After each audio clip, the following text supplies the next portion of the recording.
彼の名は中二くん。今日は台湾旅行2日目だ。これからオンラインで知り合って友人になった台湾人と一緒に9分へ行く。9分へはバスが通っているので、今回はバスを使う。この台湾人はドラマーで日本のアニメが大好きだ。バスは日本のバスよりスピードが速く快速に飛ばしていく。事故が起きたら真っ先に中二くんはあの世行きだ。ガソリンが足りなくなったせいか、乗客を乗せたまま給油が始まる。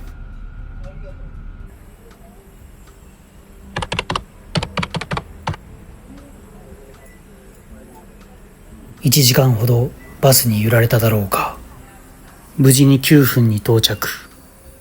実は中二くんは10年以上前に台湾に来たことがあり、その時も9分を訪れた。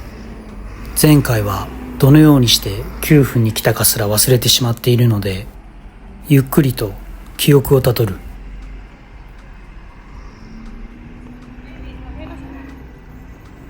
バスの車内は冷房が効いており快適だったが、この日の屋外は30度を超えており、歩くだけでも汗が噴き出してしまう。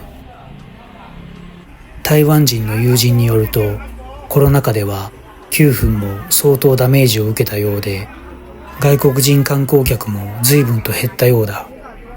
ここ最近は外国人観光客も戻ってきたようだ。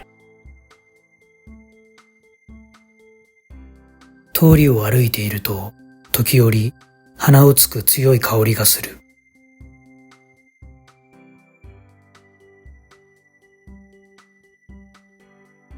正体はこいつだ。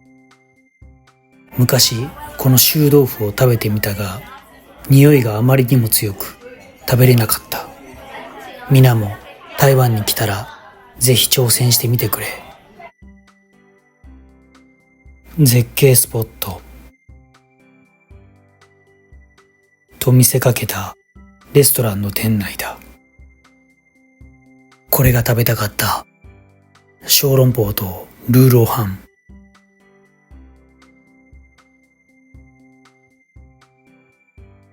ルーローハンの米は臭みもなく、日本の米とよく似ている。甘辛いタレが染み込んだ豚肉をよく米とかき混ぜて食べる。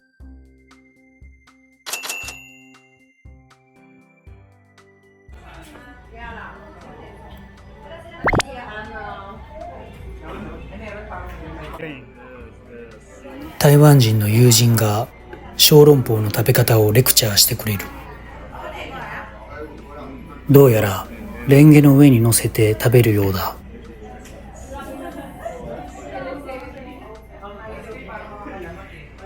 皆に通訳しよう。とても美味しいと彼は言っている。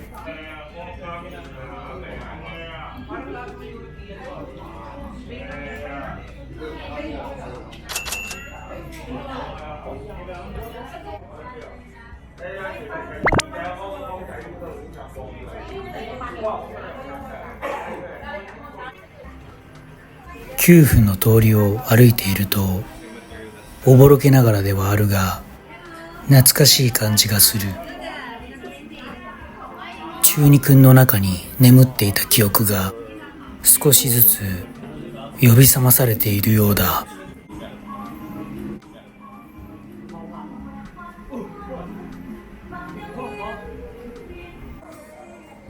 スムージーの試食をいただく。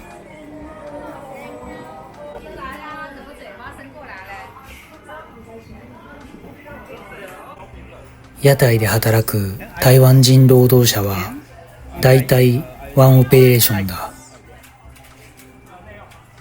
昨今の日本ではワンオペレーションが問題になっているが、台湾では当たり前の労働環境のようだ。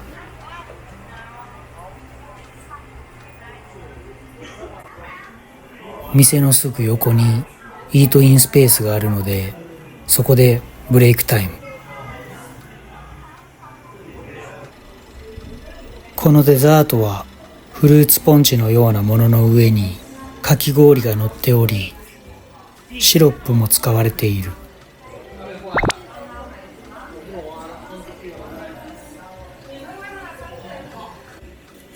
甘さは控えめで、こうしてよく混ぜてから食べるようだ。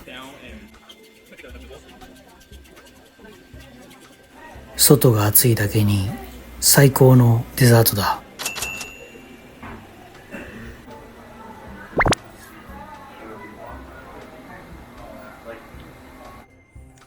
絶景スポットへ到着。天気にも恵まれ、いい気分で下界を見下ろせる。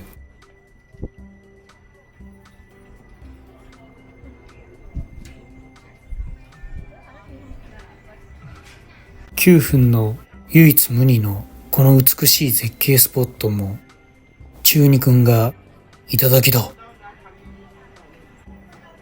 この通路の地面には実は大量の G の死体が落ちている。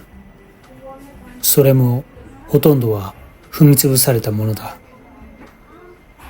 足元に気をつけながらゆっくりと階段を降りていく。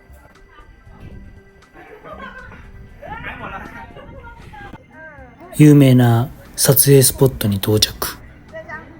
観光に訪れている若者の女性がモデルになりすましてポーズを決める。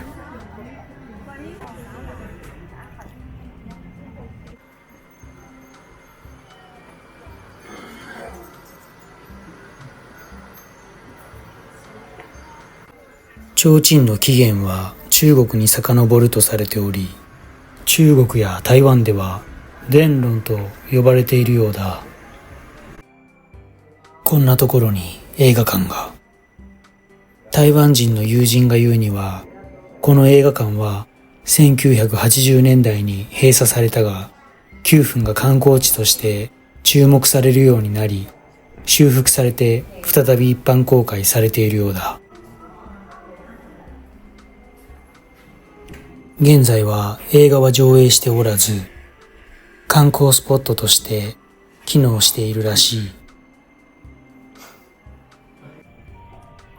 9分の野良猫は無防備で完全に野生を失っている。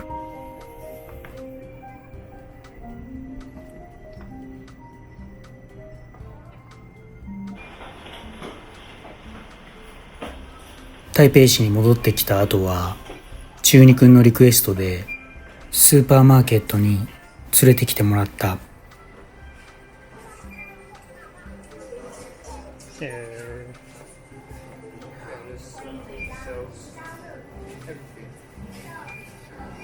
一般的にフルーツやドリンクの価格は日本とは大差がない。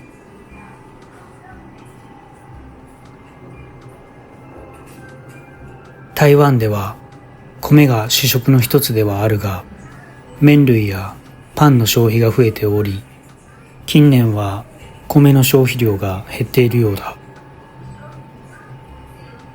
ちなみに中二くんは断然米派だ。パンはあまり好きではないが、ピザやケーキは大好きだ。韓国産のインスタント麺もたくさん並ぶ。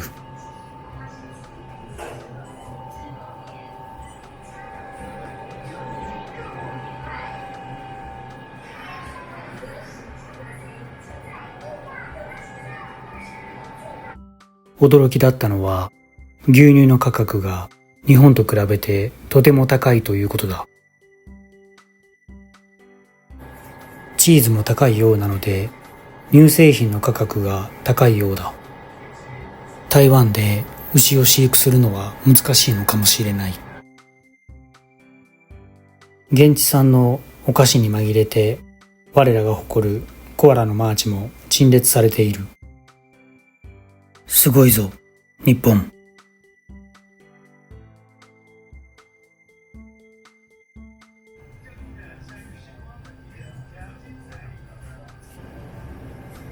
せっかく台湾に来たので、台湾産のドリンクを購入。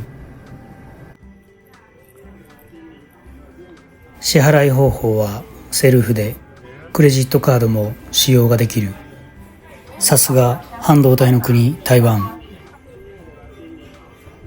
日本の地方のスーパーマーケットは未だに現金が主流なので、台湾はかなりテクノロジーが進んでいるようだ。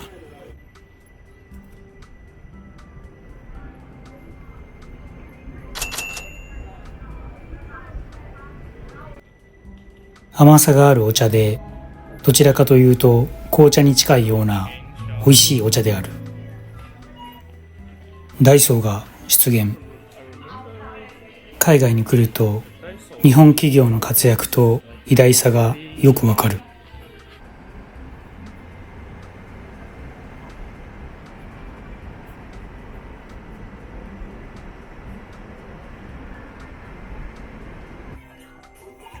ドン・キホーテの店内では日本でもおなじみのドンキのテーマがかかっている。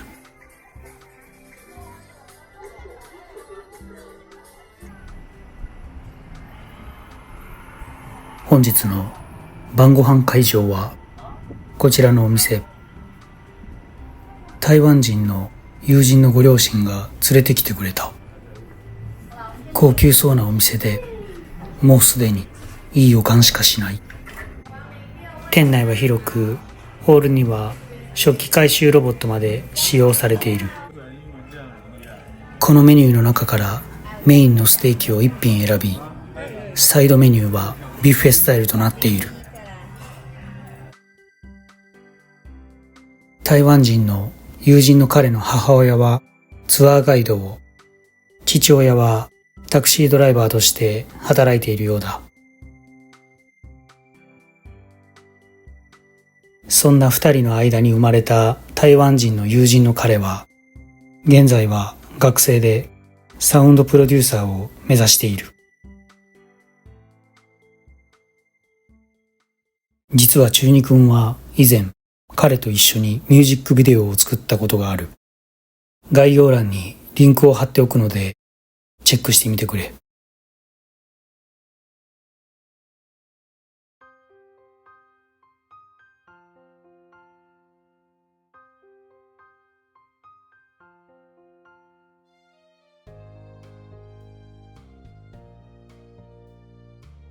普段見慣れない食材が並んでいるだけあって、気分は上々だ。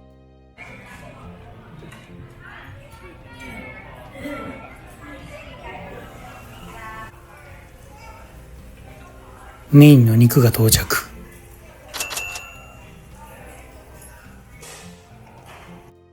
レストランではご馳走してもらい、最後までとてもいいおもてなしをしてくれた。このようなおもてなしをしていただけるとは予想しておらず、日本からの手土産でふりかけしか持っていかなかった中二くんは罪悪感でいっぱいだ。しかし、旅は最高だ。また会おう、諸君。